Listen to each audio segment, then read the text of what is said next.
Murунку тажрыйбаны эске алып, кайра карап чыгып, эл журттун кызыкчылыгындагы эффективдүү укук коргоо жана сот системасын түзүүнүн, соттук укуктук реформаны жандандыруунун убакыт сааты келди.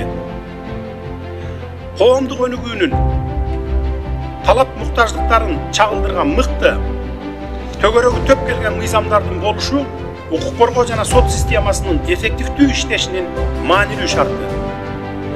Мыйзамдар укук коргоо ишине жана сот өндүрүшүнө тоскоолдук жараткан сенек нерсе катары болбостон, заман талабына шайкеш келиши зарыл.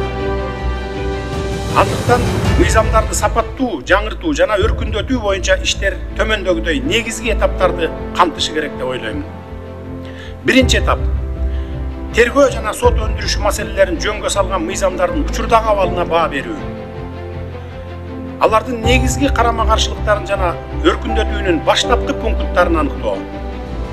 Экинчи этап — мыйзамдарды өркүндөтүүнүн артыкчылыктуу учурдагы негизги келечектүү багыттарын аныктоо жана аларды жүзөгө ашыруу.